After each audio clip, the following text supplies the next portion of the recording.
Muy bien, ¿está listo para recibir la palabra? Hemos estado desarrollando esta serie que se llama ¿cómo?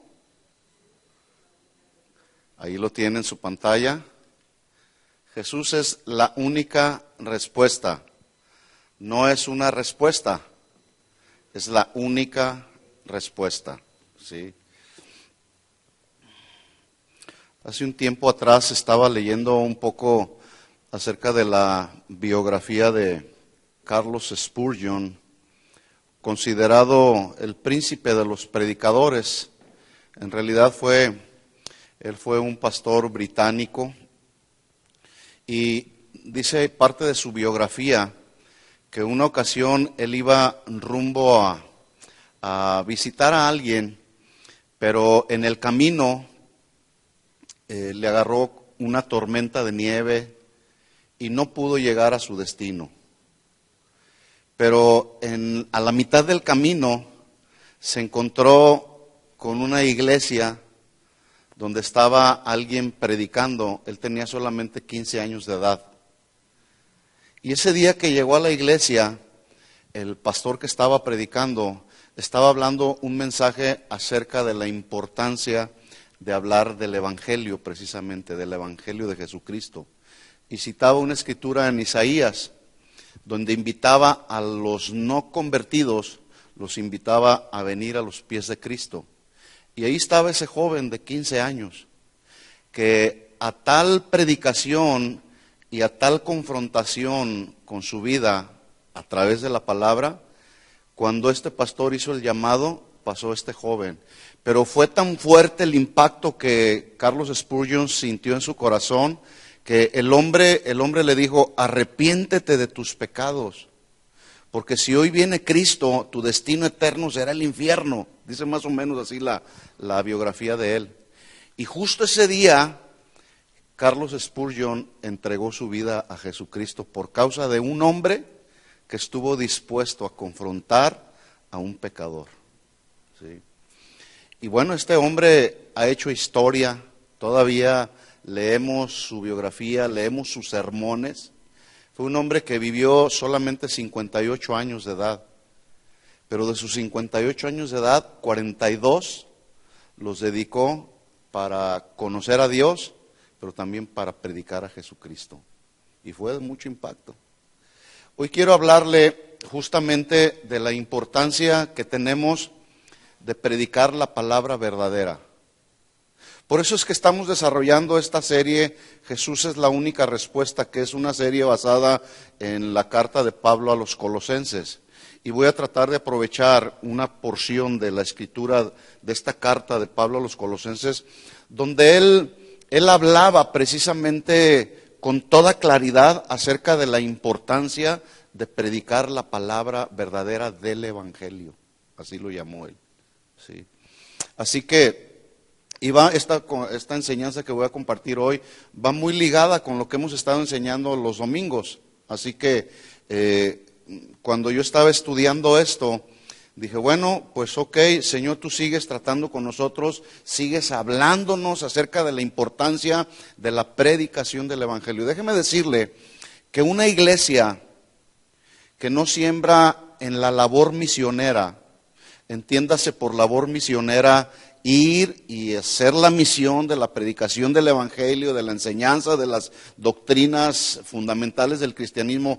Una iglesia que no hace la labor misionera se estanca y no crece.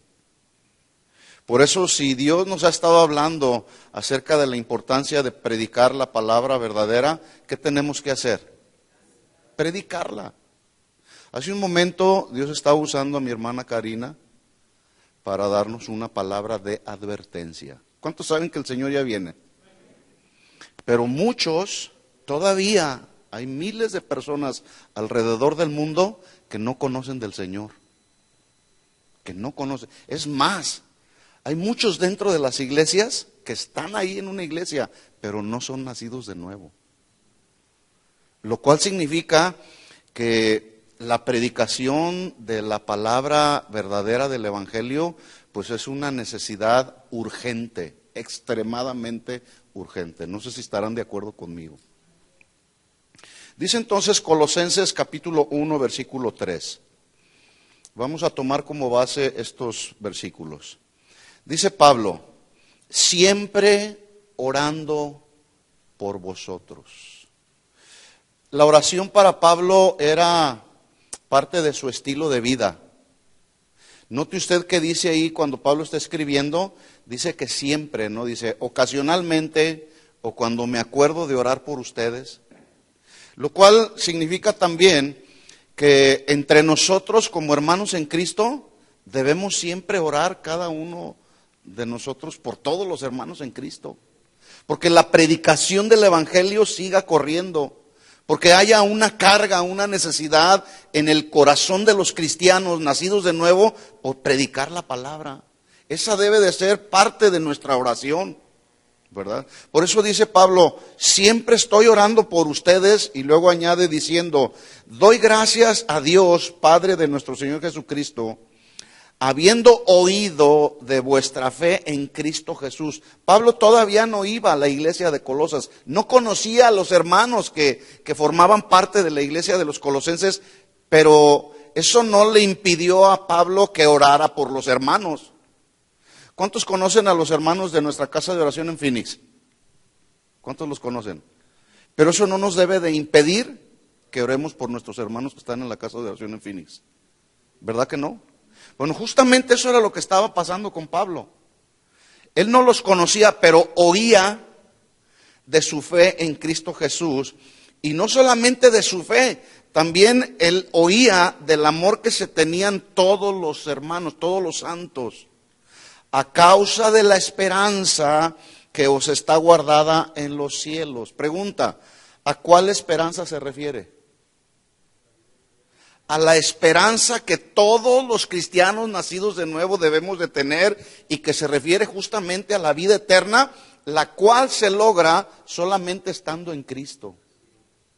Y esta es una esperanza que nos debe de motivar a usted y a mí a mantenernos fieles al Señor, en el camino del Señor. Versículo 5, seguimos leyendo entonces. A causa de la esperanza que os está guardada en los cielos, de la cual ya habéis oído por la palabra verdadera del Evangelio. Y aclara Pablo ahí, por la palabra verdadera del Evangelio. ¿Sí? Versículo 6, que ha llegado hasta ustedes, así como a todo el mundo. Mire cómo está la secuencia. Llegó a los hermanos de la iglesia de los colosenses. ¿Cómo llegó la palabra a la iglesia de los colosenses? Por un hombre que estuvo dispuesto a predicarla. ¿Sí? Llegó la palabra a vosotros, así como a todo el mundo antes conocido. Había llegado la palabra del Evangelio por medio de Pablo, por medio de los discípulos, por medio de los primeros cristianos que habían esparcido el Evangelio por todo el mundo de aquel tiempo. Dice entonces, y esa palabra lleva fruto y crece también en vosotros. Hermanos, el fruto espiritual de los cristianos, lejos de menguar, debe de crecer. ¿Sí o no? El asunto es que a veces en la práctica, por estar afanados en situaciones, cosas que tenemos que ir solucionando en nuestra vida cristiana, nos vamos desenfocando del propósito por el cual estamos en esta tierra, que es glorificar al Señor. Tenemos muchas cosas pendientes en nuestra vida diaria, hay que trabajar, hay muchas, pero no nos olvidemos de estar siempre conectados con el Señor y de nuestra responsabilidad que tenemos de predicar la palabra. Dice, y lleva fruto y crece en ustedes, la palabra debe de ir creciendo en nosotros, desde el día que la oíste y conocisteis la gracia de Dios en verdad, como lo habéis aprendido, y aquí está el hombre que Dios usó para que aquella gente conociera el Evangelio. Se llama Epafras. Y mire cómo lo menciona Pablo ahí, nuestro consiervo amado. El día de hoy hay muchos consiervos del ministerio que en lugar de ser consiervos amados, se pelean. En lugar de amarse, se andan peleando unos con otros. ¿Verdad? Pero Pablo se refería a este hombre Epafras como un consiervo amado y luego le añade otro calificativo diciendo fiel ministro de Cristo para ustedes. ¿Saben que hay mucha infidelidad en el ministerio? Por eso esta palabra yo decía semanas pasadas, aunque esta carta de Pablo a los Corintios se escribió hace más de 2000 años, es tan actual, porque nos habla verdades, porque la palabra no pasa de moda, la palabra siempre será una palabra actual a través de todas las generaciones. Seguimos aprendiendo del consejo de Pablo. Y dice él, consiervo amado, fiel ministro para Cristo. Hermanos, seamos fieles ministros, fieles servidores de Cristo. Versículo 8, quien también nos ha declarado vuestro amor en el Espíritu. Ya dijimos entonces que ante tanto engaño o ante tal engaño de las falsas filosofías o del legalismo judío que estaba amenazando en desviar del camino verdadero a los creyentes de la iglesia de los Colosenses, Pablo contrarresta esa amenaza. ¿Cómo creen que contrarresta la amenaza de falsas filosofías, de judaísmo religioso, de legalismo? ¿Cómo lo contrarresta? ¿Predicando qué? Predicando la palabra verdadera del Evangelio. ¿Cómo se contrarresta entonces la mentira? Enseñando la verdad. En otras palabras, ya dijimos, el día de hoy nos estamos encontrando con tornados espirituales que están amenazando la estabilidad espiritual de muchos cristianos dentro de la iglesia. Por eso este mensaje es muy actual. Doctrinas falsas, filosofías y legalismo están encontrándose contra los vientos de la verdad del Evangelio, y cuando alguien sigue filosofías falsas, doctrinas falsas y no sigue la verdad del Evangelio, viene una tragedia espiritual. Muchos apostatan de la fe, ¿verdad? Por eso hay que cuidarnos. Entonces, gracias a Dios que la iglesia de los Colosenses todavía no había sido infectada por las herejías que se estaban moviendo en ese tiempo, por el legalismo que estaban tratando de imponer a la iglesia. Por eso es que Pablo, al escribirles esta carta, les escribe advirtiéndoles, y dijimos la semana pasada que Colosenses es una carta preventiva. ¿Es una carta qué? Preventiva. Siempre, ya dijimos, es mejor la medicina preventiva que la curativa. Así es que esta carta vamos a considerarla como una carta que nos previene, que nos advierte, ¿verdad?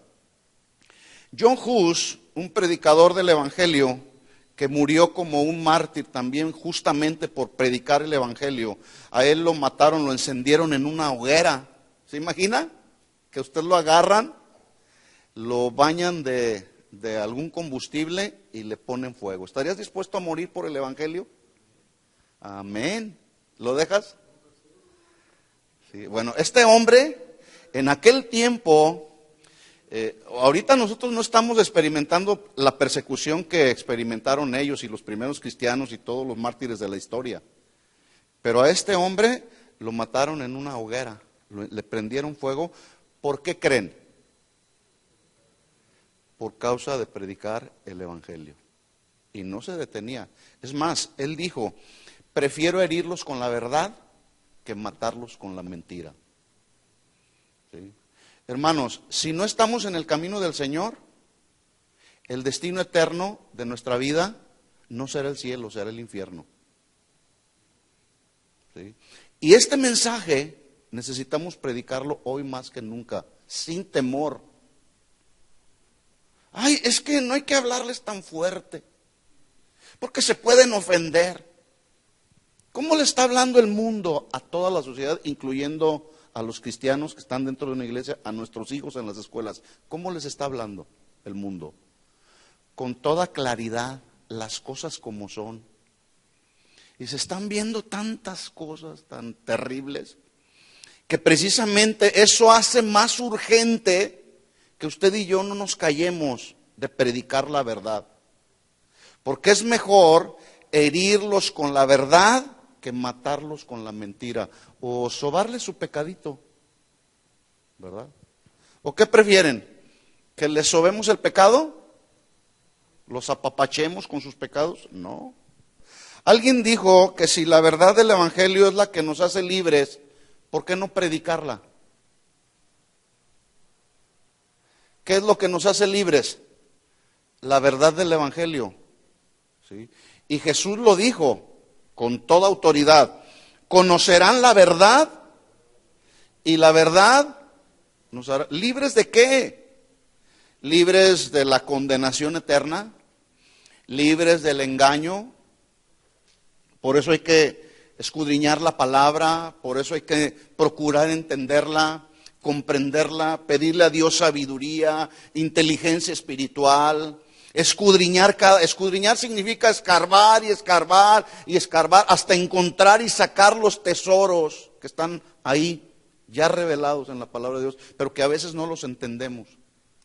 Y déjenme decirles una cosa, hoy no tenemos excusas para no escudriñar la palabra, hay tantas herramientas a nuestro alrededor. El asunto es que a veces, como eso requiere tiempo, requiere invertir de nuestro tiempo, incluso de nuestros recursos económicos, a veces no se quiere invertir en eso. Por eso hay ignorancia de la palabra. Entonces, la verdad de la palabra es la que nos hace libres, la palabra verdadera del Evangelio. ¿Alguien sabe lo que significa la palabra o cómo se traduce la palabra Evangelio? Buenas nuevas de salvación. Así de simple. Evangelio significa buenas nuevas de salvación. Y en la Biblia usted encontrará, al ver la palabra evangelio, usted la encontrará mencionada de diferentes maneras. Por ejemplo, evangelio, buenas nuevas de salvación. También en Hechos 20:24, no lo busque, también se menciona ahí como evangelio de la gracia de Dios, pero se refiere al evangelio. ¿Qué no fue por gracia por la que fuimos salvos? No es por nuestras buenas obras, ¿verdad que no? Entonces, si no fuera por la gracia de Dios, que es un favor que no merecíamos, hoy no estaríamos aquí. Es por su gracia solamente. ¿Sí? Entonces en la Biblia se encuentra el evangelio de la gracia de Dios. También en la Biblia usted va a encontrar el evangelio del Hijo de Dios. Las buenas noticias del Hijo de Dios, ¿verdad? Porque antes no conocíamos al Hijo de Dios, pero ahora ¿cuántos conocen al Hijo de Dios? Bueno, y esa es una buena noticia. Antes lo conocíamos solamente por lo que nos enseñaban o por lo que nuestros padres nos inculcaron, o si tenías por costumbre ir por ahí al templo donde tú te congregabas, etcétera, oías de un Jesús de la Biblia, pero ahora conocemos a ese Jesús, ¿verdad? Y usted va a encontrar también ahí en la Biblia evangelio como las buenas nuevas de Cristo, del ungido de Dios. También evangelio se va a ver ahí en la Biblia como el evangelio de Dios, el evangelio de la gloria de Cristo. ¿Qué fue lo que glorificó a Jesús? La muerte, sepultura, resurrección, lo glorificaron y por eso es que ahora está sentado a la diestra del Padre, ¿sí? Como el Hijo de Dios. Pablo, hablando de la armadura que los hijos de Dios debemos portar, uno de esos elementos de la armadura de Dios. ¿Quién me puede decir uno de los elementos de la armadura de Dios? A ver allá. La espada, ¿sí? Como la que usan aquí las panderistas. Por cierto que el otro día un video que pusieron por ahí, lo subieron a la red, a las redes sociales, y lo subieron justamente en el enfoque en que está el tiempo de adoración y las panderistas sacan su espada y de repente alguien se escandalizó. ¿Qué es eso? Bueno, es una simbología solamente de la palabra de Dios. ¿Qué significa la espada? Una simbología de la palabra de Dios.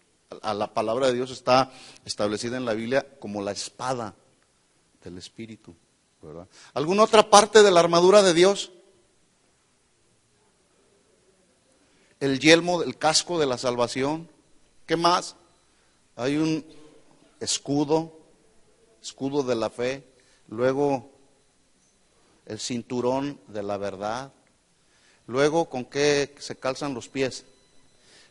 Con el apresto del Evangelio de la paz. Evangelio como buenas nuevas de paz. ¿Alguien sabe lo que significa apresto? El apresto del Evangelio de la paz.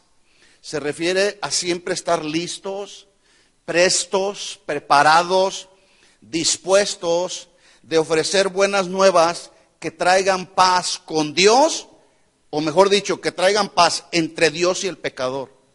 Siempre debemos, según lo que Pablo establece en Efesios 6:5, que es parte de la armadura que todos los nacidos de Dios debemos de portar, uno de esos elementos de la armadura es ponernos el calzado del Evangelio de la paz y estar prestos, disponibles, dispuestos para predicar las buenas nuevas de salvación y que un pecador se arrepienta y se reconcilie con Dios. Y eso trae paz al corazón. Por eso Pablo lo menciona ahí como el Evangelio de buenas nuevas de paz. ¿Cuántos tienen esa paz con Dios? Porque no se está refiriendo a la paz que tenemos cuando todo está bien. Estoy en paz. No, se está refiriendo a estar en paz con Dios por causa del Evangelio. También en Apocalipsis capítulo 14, versículo 6, habla del Evangelio eterno. Pero habla de un Evangelio que debemos anunciar buenas nuevas del reino eterno de Cristo que seguirá por toda la eternidad. Aunque nosotros nos vayamos con Él, seguirá el reino eterno de Cristo. Y en la Biblia usted lo va a encontrar como el Evangelio eterno, ¿verdad? Y Pablo en Colosenses 1:5 usa otra forma para referirse al Evangelio. Y ahí en Colosenses 1:5 dice, a causa de la esperanza que os está guardada en los cielos, de la cual ya habéis oído, y mire lo que dice Pablo, por la palabra verdadera del Evangelio. Esta expresión Pablo la usó en su tiempo y ahora nosotros debemos usarla con el fin de resaltar, de enfatizar en la credibilidad del Evangelio en la cual todos debemos de confiar. ¿Cuántos creen en el Evangelio de Jesucristo? Bueno, ¿por qué crees en el Evangelio de Jesucristo? Porque la palabra de Dios es lo que se conoce también como la inerrante palabra de Dios. Es decir, no hay error en la Biblia. En la Biblia está establecido el Evangelio de Jesucristo en el cual todos debemos de creer y es confiable, ¿verdad?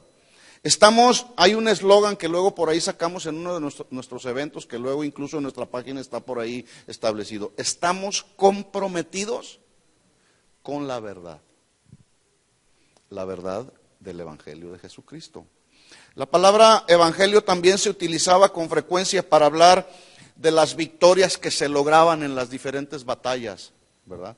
Y lo mencionaban como una buena noticia. Cuando salían los guerreros a pelear, a conquistar poblaciones, regresaban con la buena noticia diciendo, ganamos la batalla, y lo hacían usando esta expresión, evangelio, buena noticia. Por lo tanto, hablar del evangelio consiste en proclamar la victoria de Jesús sobre Satanás, sobre el pecado y sobre la muerte. Pregunta, piense un momento, ¿hacia dónde iba tu vida antes de conocer al Señor?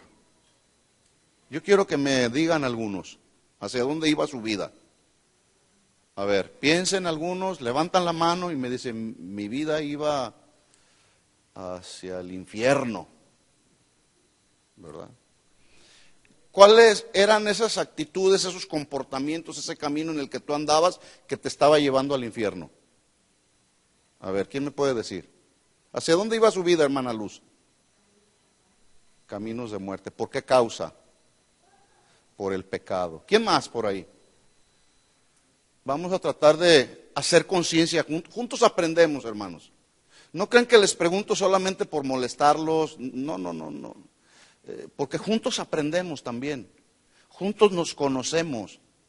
Y nos damos cuenta que las necesidades de unos pueden ser las necesidades de otros, pero como resuelve uno sus necesidades, ayudan para que el otro pueda resolver sus necesidades.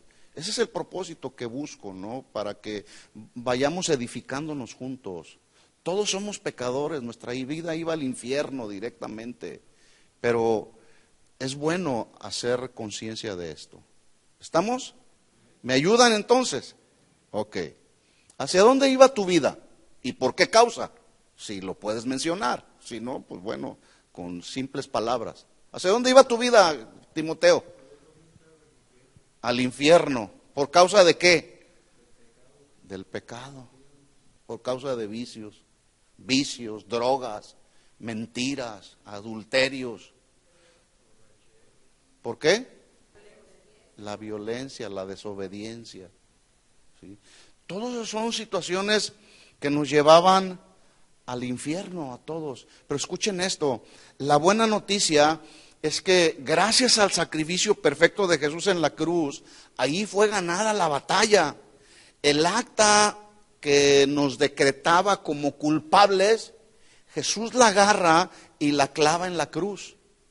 Jesús logra pues para nosotros una victoria, para que nuestra vida a través de esa victoria fuera rescatada. ¿De dónde? ¿Del alcoholismo?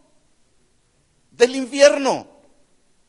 El alcoholismo nos llevaba, el adulterio nos llevaba a eso, la mentira, todos los problemas que estábamos viviendo y experimentando, todo eso nos llevaba al infierno. Pero de ahí el Señor nos rescató, y la imagen que viene a mi mente en este momento es como cuando Jesús le dice a Pedro, va caminando Jesús por las aguas, y le dice Pedro, si eres tú, Señor, manda que yo vaya contigo. Y Pedro empieza a caminar. ¿Recuerdan el pasaje? Pero de repente desenfoca su mirada de Jesús, y ¿qué pasa? Se hunde. Pero de ese camino que llevaba a las profundidades del mar, la vida de Pedro, de ahí lo rescató el Señor. Como nuestra vida fue rescatada de la maldición del pecado y de la condenación eterna. Esas son buenas noticias. Esas son buenas noticias. Pregunta, ¿cuál será una mejor buena noticia para alguien? ¿Que se sacó la lotería o que su nombre está escrito en el libro de la vida? Usted lo entiende porque naciste de nuevo, exactamente. Pero los que no, gritan de gozo, y lo primero que hacen es publicar la buena noticia que recibieron. Me saqué la lotería. ¿Y de qué le sirve a una persona si su vida se va a ir al infierno? ¿Sí? Pablo le dijo a los Corintios en el capítulo 15, su primera carta, vamos ahí, 1 Corintios 15:1.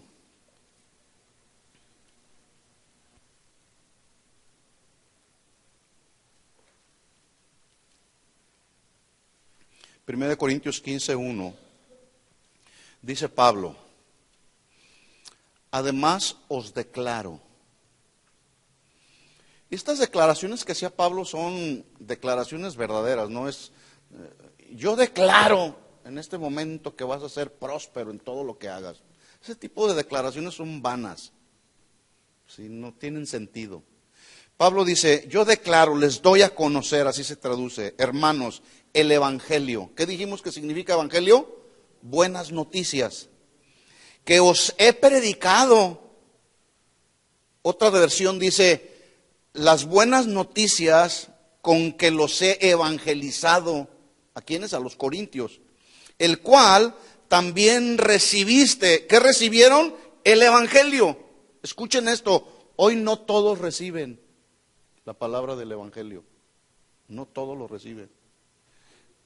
Y para muestra, no está usted para saberlo ni yo para contárselo, pero se lo digo. De toda mi familia, todos mis hermanos que yo tengo, yo soy el único cristiano. Nadie ha querido nada por más que les comparto del evangelio. Y de repente un día el Señor me dice, ya no les hables, dales testimonio solamente. Les hemos dado testimonio. no quieren nada con el Señor. No todos reciben. Pero dice ahí Pablo, yo les he declarado el evangelio con el que los he evangelizado, el cual recibieron. Es decir, aquí la palabra recibisteis se traduce también del cual aprendieron. Pero también se traduce con el cual se asociaron. ¿Estás asociado con el evangelio? Yo sí.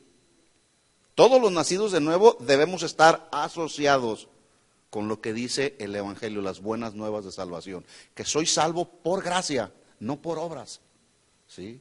Entonces, dice, el evangelio que os he predicado, el cual también recibisteis, en el cual también perseveran. Mire cómo no basta solamente con recibirlo, asociarnos, hay que perseverar en él, en el evangelio. Habla de persistir, de seguir y mantenerse ahí, en el evangelio. Muchos llegan a la iglesia y dicen, ahora sí camino con el Señor, pero no perseveran, no se mantienen en los caminos del Señor. Lo cual hace significar tal vez que no ha nacido de nuevo. Judas seguía a Jesús, pero cuando verdaderamente le vino la prueba, si realmente era nacido de nuevo, lo traicionó por dinero. Versículo 2, por el cual, asimismo, si retenéis la palabra que os he predicado, sois salvos. Si no, creyeron en vano.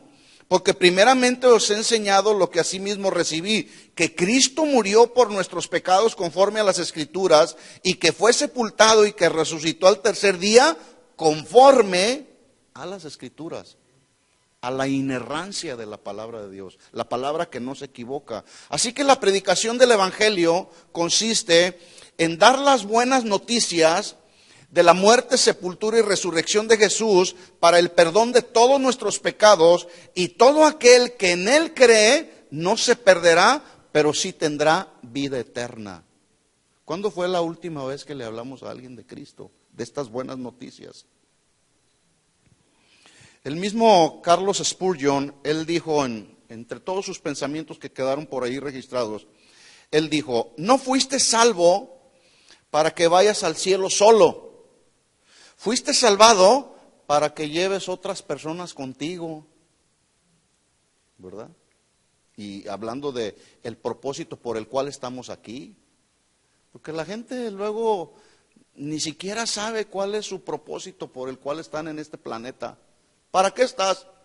Para trabajar, para ganar dinero, para comer, para dormir, para volverme a levantar y trabajar, para ganar dinero, para comer, para dormir. Para eso están en ese círculo, ¿verdad? ¿Cómo puede una persona ser salva? ¿Cómo puede una persona ser salva? La respuesta es predicándoles buenas nuevas de salvación. ¿En qué consisten? En la muerte, sepultura y resurrección de Jesús para el perdón de los pecados. Por lo tanto, reconocer esta verdad, que es una verdad gloriosa acerca del Evangelio, escuchen esto, mis hermanos, requiere y exige de los verdaderos cristianos que nosotros demos una respuesta acorde a lo que Jesús hizo por nosotros. ¿Sí? Si alguien recibe la buena noticia de que la deuda de su casa queda cancelada, lo primero que va a hacer ¿qué? Publicarlo. ¿Cuántos deben su casa? Que están pagando su casa. Okay. ¿Cuánto debes por ahí, Juanita? Más o menos. ¿Cuánto?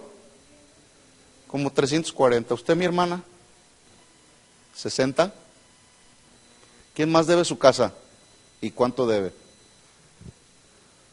Yo por eso no tengo casa. Yo pago mi renta y con eso estoy tranquilo, ¿verdad?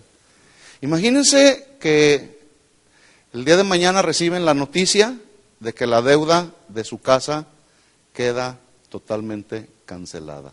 ¡Wow! ¡Qué gozo!, ¿no? Pero déjenme decirles, esa buena noticia produce un gozo temporal.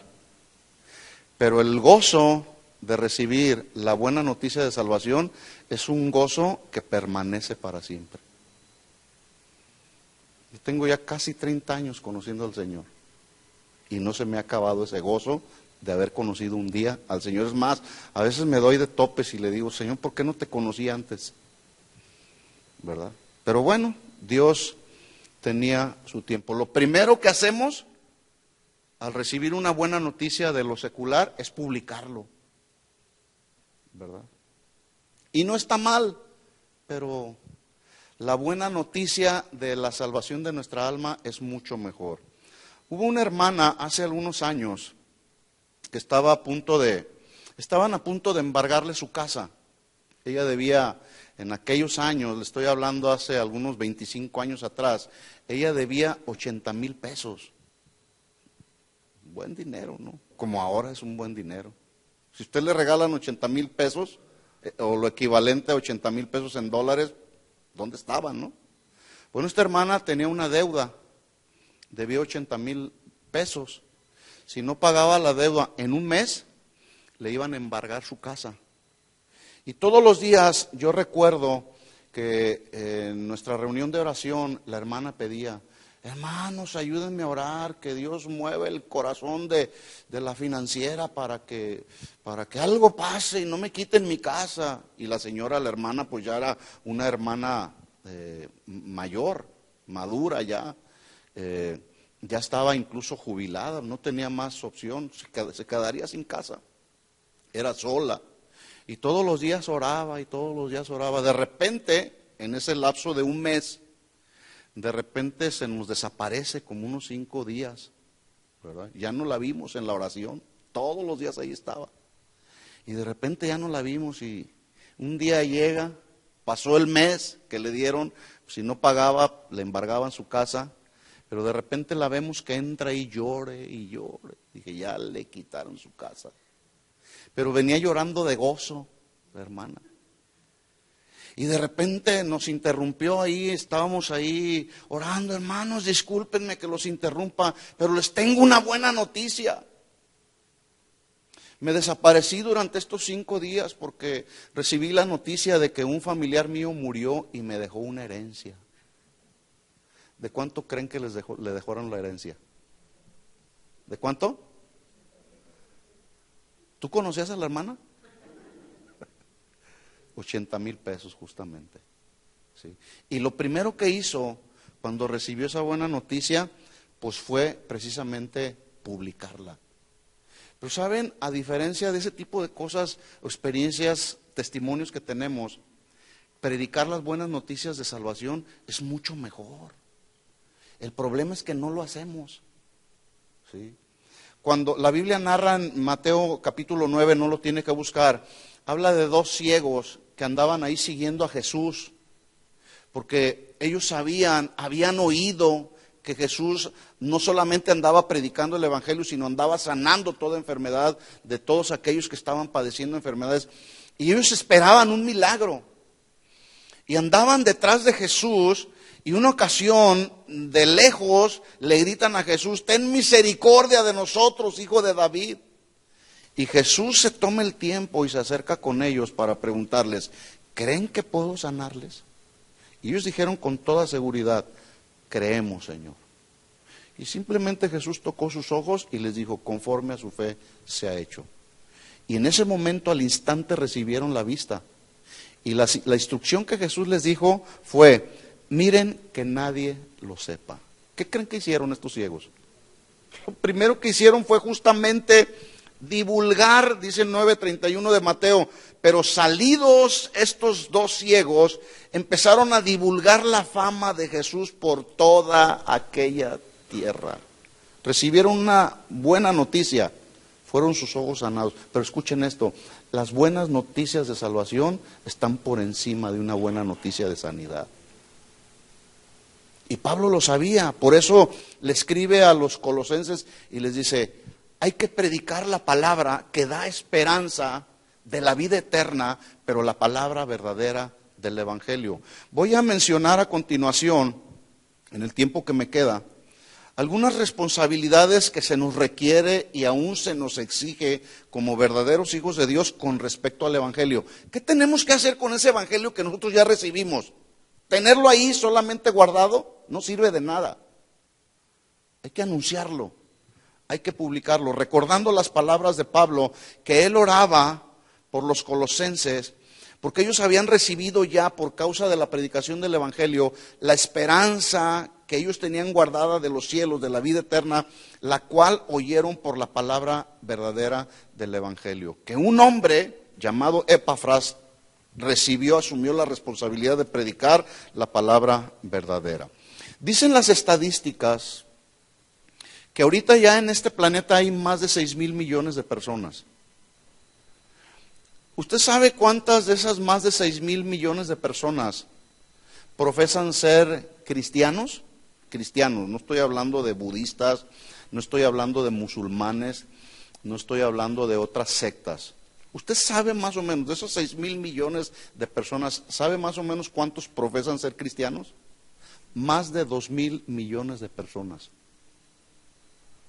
Pero entre todos esos cristianos están los cristianos, o los que se denominan cristianos católicos, apostólicos, romanos, cristianos bautistas, cristianos metodistas, cristianos calvinistas, arminianos, cristianos evangélicos, y ahí entre los cristianos evangélicos encontramos a los legalistas, encontramos a los moderados, pero también encontramos a los liberales. O sea, es todo una mezcla. 2,000 millones de personas en este planeta que profesan ser cristianos. La gran pregunta es, ¿cuántos de todos esos son verdaderamente nacidos de nuevo?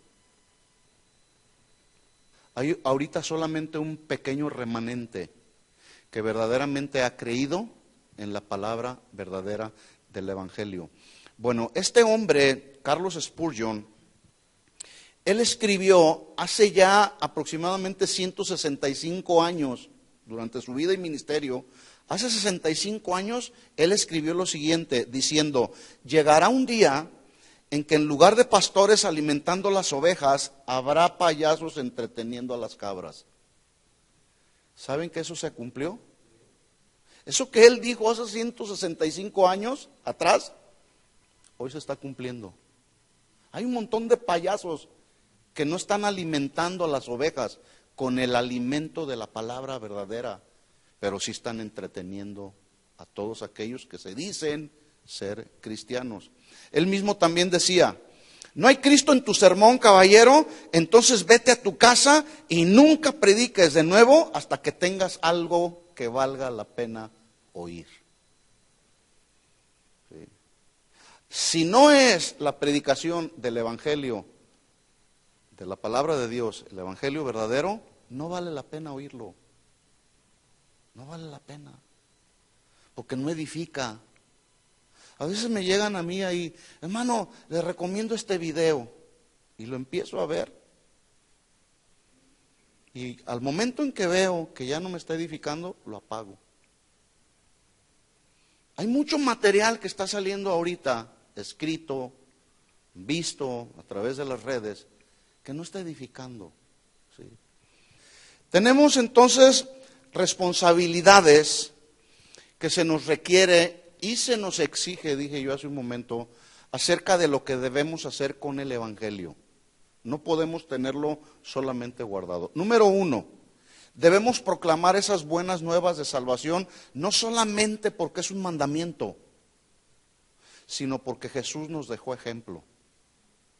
Él dijo, dice la Biblia en Mateo 4:23, recorría Jesús toda Galilea, enseñando en las sinagogas de ellos y predicando el Evangelio del reino. Por lo tanto, entonces, se nos exige, no es una opción, no es una alternativa, mis hermanos. Se nos exige, se requiere y se nos exige que prediquemos el Evangelio. No solamente porque es un mandamiento, sino porque Jesús y los demás discípulos también predicaron el Evangelio. Pedro, por ejemplo, en el capítulo 2 del libro de los Hechos, al momento que se para y empieza a predicar el Evangelio, les dice, ustedes fueron los que asesinaron a Jesús, lo crucificaron lo pusieron en esa cruz. Dice la Biblia que se compungieron de corazón y de repente preguntaron, ¿y ahora qué hacemos? Y Pedro les responde diciéndoles, arrepiéntanse, bautícese cada uno uno de vosotros en el nombre de Jesucristo para perdón de los pecados. No les da la vuelta con otro tipo de mensaje. Pedro va al grano y les dice, arrepiéntanse de sus pecados. Eso es lo que tenemos que hacer, mis hermanos. Ir al grano con la gente, con los que no conocen al Señor, o aún los que están aquí dentro de la iglesia, que ya sabemos que no han nacido de nuevo, hablar con ellos. ¿Sí? Hace un momento hablaba aquí con mi hermano Osvaldo. Él nos apoya con los jóvenes allá en Anaheim. Tenemos un buen número de nuestros jóvenes que no han tenido la experiencia de su nuevo nacimiento. ¿Qué tenemos que hacer con ellos? ¿Hablarles bonito?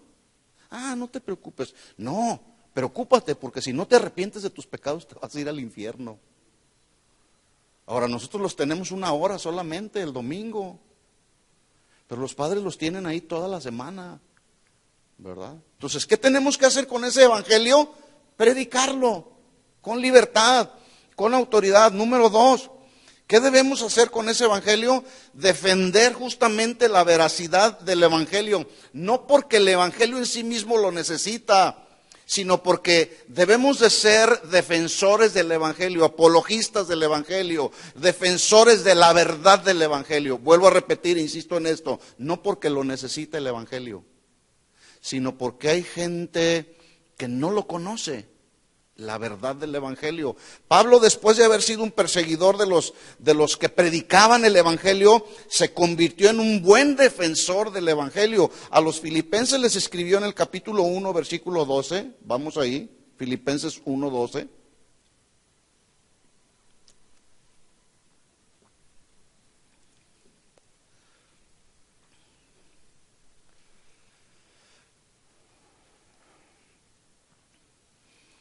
¿Lo tiene?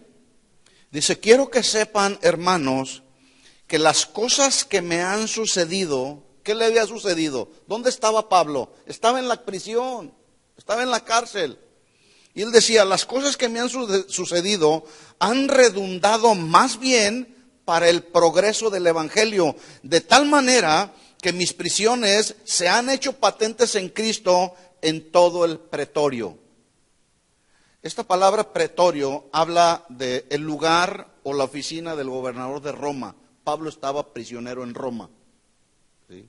Entonces cuando dice ahí, de tal manera que mis prisiones se han hecho presentes en Cristo en toda la oficina del gobernador. ¿Qué era lo que estaba haciendo Pablo? Pablo predicaba el evangelio, con su vida, con su testimonio, pero también con sus palabras, pero lo hacía con autoridad, con todo tipo de personas. Si era un carcelero, le hablaba al carcelero. Si eran los gobernadores, las autoridades, les hablaba a las autoridades. ¿Sí? Entonces dice ahí, de tal manera que mis prisiones se han hecho patentes en Cristo, en todo el pretorio y a todos los demás, versículo 14. Y la mayoría de los hermanos, cobrando ánimo en el Señor con mis prisiones, se atreven mucho más a hablar la palabra sin temor. Sin temor. ¿Saben por qué a veces no predicamos el evangelio? Porque nos da miedo, nos da temor. ¿Qué van a pensar de mí? Que piensen lo que quieran. ¿Sí? Versículo 15. Algunos a la verdad predican a Cristo por envidia y contienda, pero otros de buena voluntad. Los unos anuncian a Cristo por contención, no sinceramente, pensando añadir aflicción a mis prisiones, pero los otros por amor, sabiendo que estoy puesto, escuchen lo que dice, para defensa del evangelio. ¿Qué tenemos que hacer con el evangelio? Defenderlo con autoridad. No, mira, eso que estás hablando no es el evangelio. Corrige tu teología, ¿verdad? Número 3, ¿qué debemos hacer con el evangelio? Debemos trabajar con diligencia en la difusión del evangelio. Yo decía al principio, una iglesia que no siembra en la labor misionera se estanca. Se estanca. Pero una iglesia, una congregación local que trabaja en esta labor misionera, va creciendo, va creciendo. Yo jamás me imaginaba, después de 13 años, que íbamos a poder ver lo que estamos viendo. ¿Cuánta gente está llegando a los caminos del Señor? ¿Cuánta gente mal enseñada está llegando a las congregaciones donde estamos tratando de darles una buena enseñanza basada en la palabra verdadera del Evangelio? A lo mejor usted dirá, pues es que aquí no se ha llenado el edificio, todavía hay muchas sillas y todavía por ahí tenemos otras 50 sillas más. O sea, hay mucho espacio todavía, ¿verdad? No hemos crecido como congregación local, pero hemos crecido en otras localidades, ¿sí? Donde hay gente con hambre de la palabra del Señor.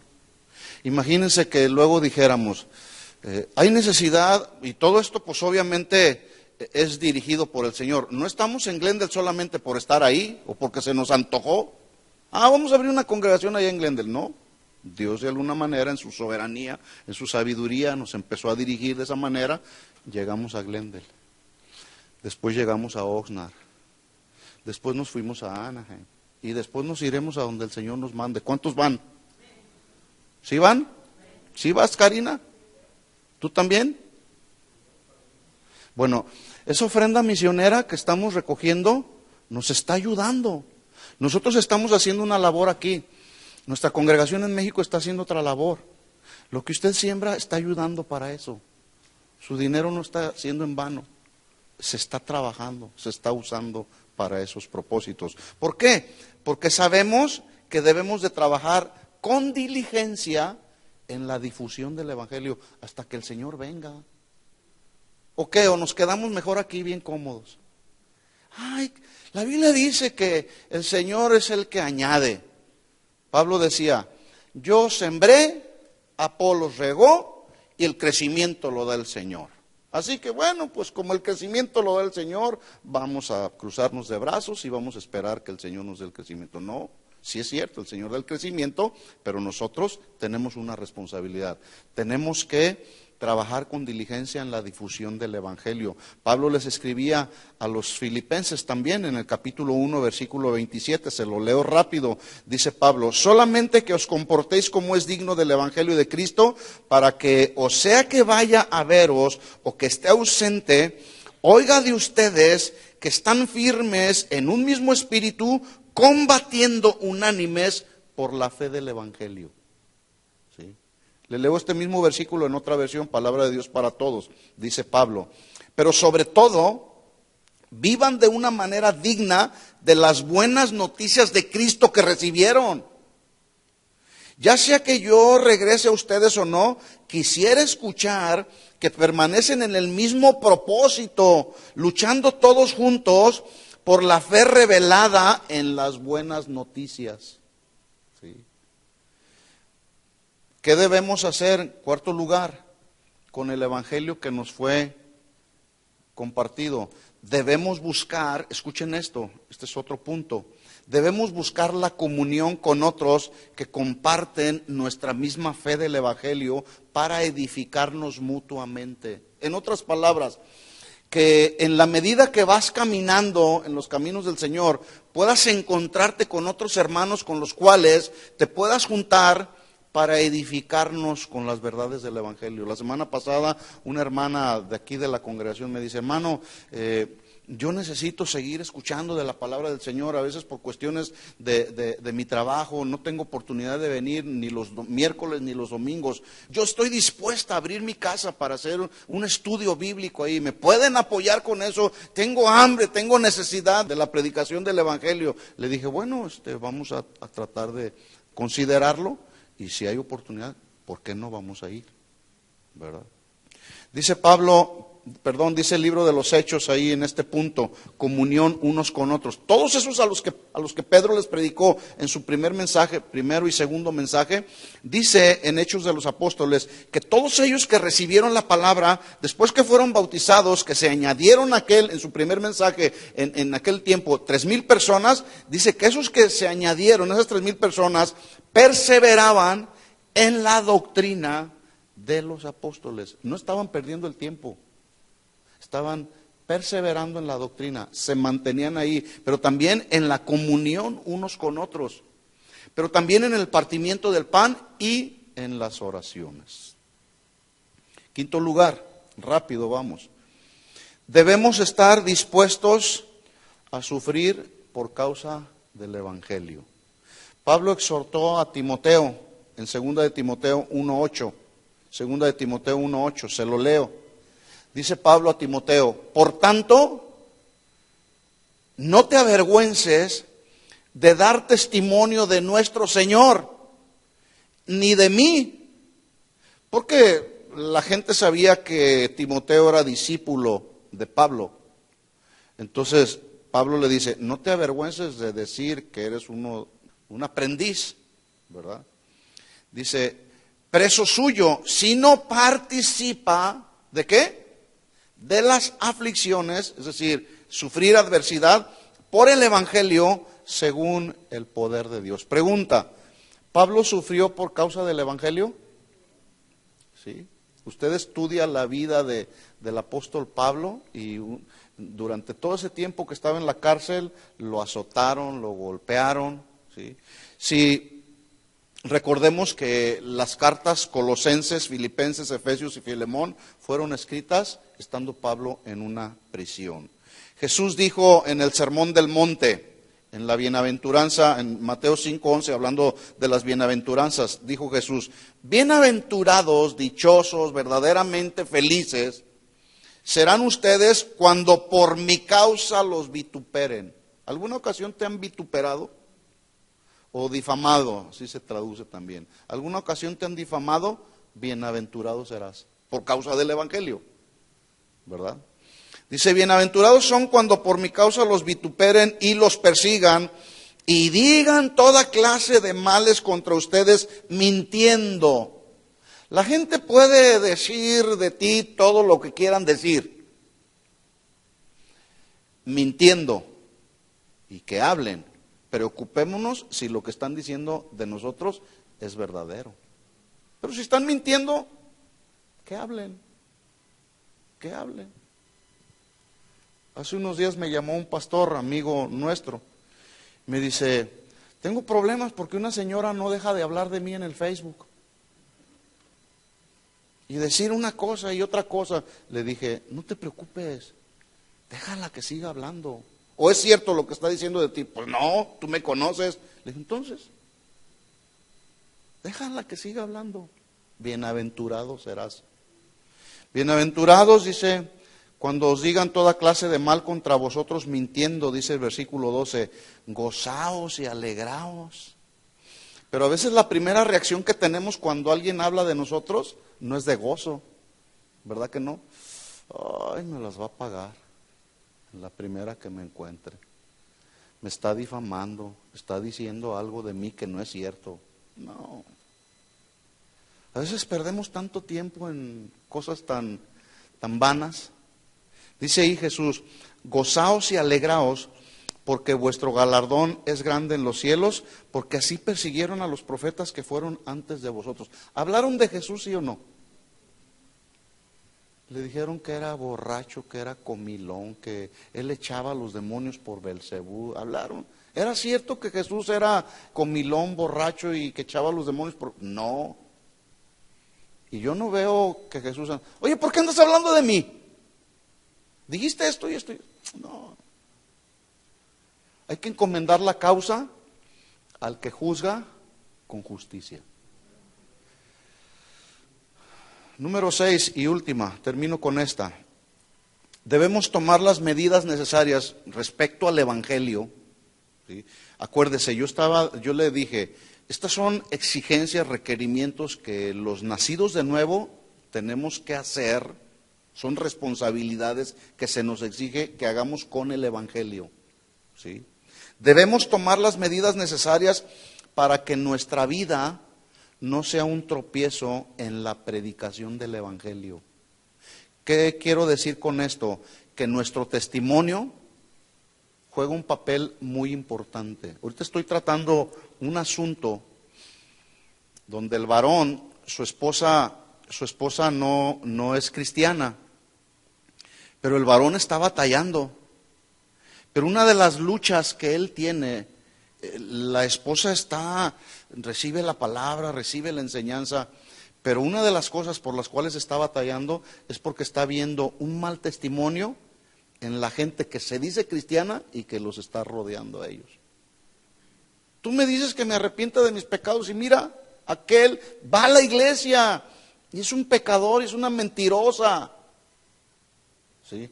Dice aquí que debemos nosotros tomar cualquier medida que sea necesaria y que esté a nuestro alcance para que el evangelio no sea un tropiezo para otros. A veces nosotros somos la misma piedra de tropiezo para que otros no vengan a los caminos del Señor.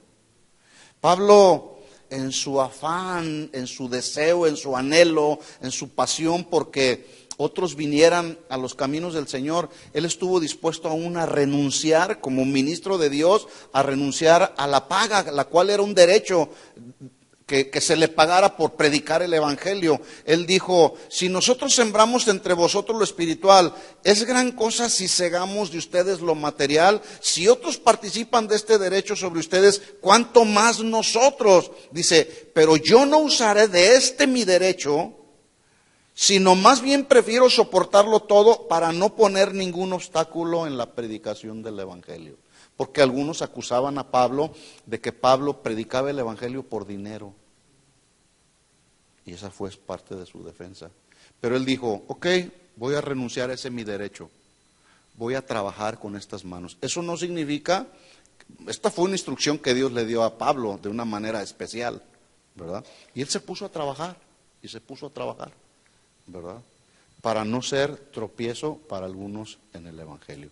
Aquí están, estas son algunas solamente de nuestras responsabilidades que se nos requiere y se nos exige que debemos hacer con el evangelio, con la palabra verdadera. No podemos quedarnos con lo que el Señor está sembrando con nosotros. Hay que publicarlo, hay que enseñarlo. Eso es lo que Pablo enseña a los colosenses. Ustedes adquirieron esa esperanza de la vida eterna el día de mañana por causa del evangelio, de la palabra verdadera que les fue predicada, ¿sí? Otros, pues nosotros ya estamos en el camino del Señor, pero hay muchos, más de 2,000 millones de personas profesan ser cristianos. La pregunta es, ¿cuántos de esos son verdaderamente nacidos de nuevo? ¿Entendió el mensaje? Ahora hay que ponerlo por obra. ¿Estamos de acuerdo? Oremos pues al Señor. Les invito a que se pongan de pie.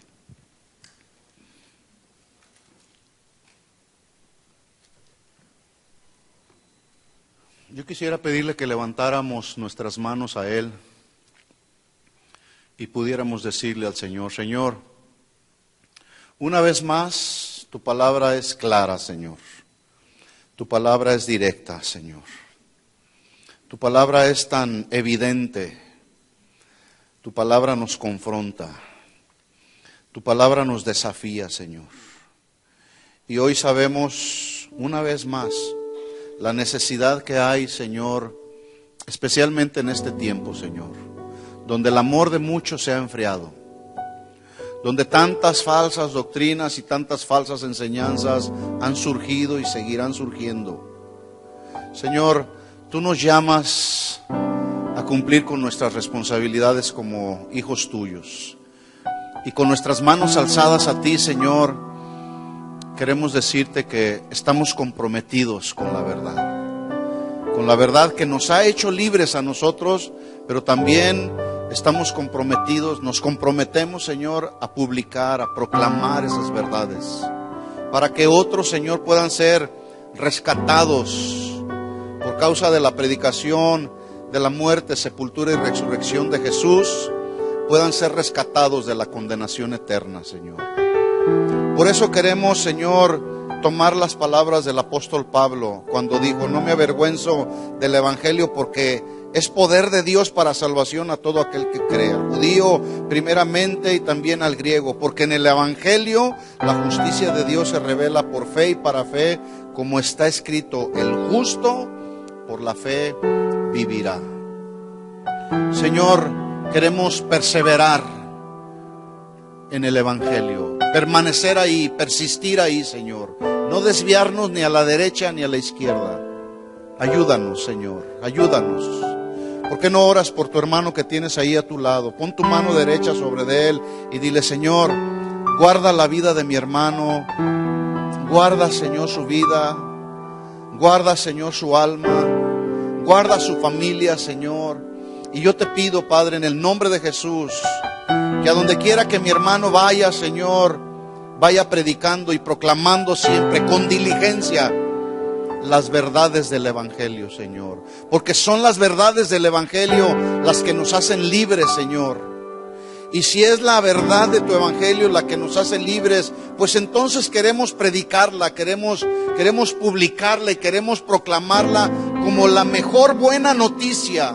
Las noticias que surgen a nuestro alrededor, esas no tienen mayor trascendencia, Señor. Pero las buenas noticias de salvación, aquel que no te conoce, Señor, esas son las que tienen un valor eterno, Señor. Por eso aquí estamos, Señor. Queremos asumir esa responsabilidad que tú mismo nos dejaste ejemplo, que los discípulos, tus discípulos, proclamaron las buenas noticias. Todos aquellos siervos tuyos, discípulos tuyos que han surgido a través de las generaciones, Señor, cumplieron con esta responsabilidad. Y también nosotros queremos hacerlo, Señor. Así que aquí está nuestra vida, Señor. Tú puedes usarla como tú quieras hacerlo. Danos el respaldo de tu Espíritu Santo, Señor. Ya lo tenemos, tu Espíritu Santo que mora y habita en nuestros corazones.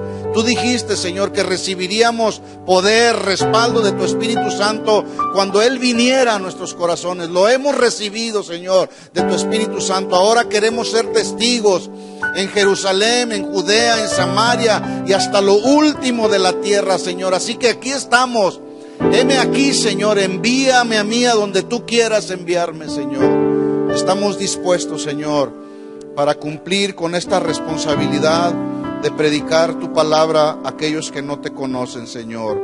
Ayúdanos, Padre, que todos juntos podamos asumir esta responsabilidad, Señor. Te lo pedimos en el nombre de Jesús, para que en todo, Señor, seas tú siempre glorificado, Señor. Te pedimos todo esto en el nombre de Jesús, tu Hijo amado, Señor. Amén.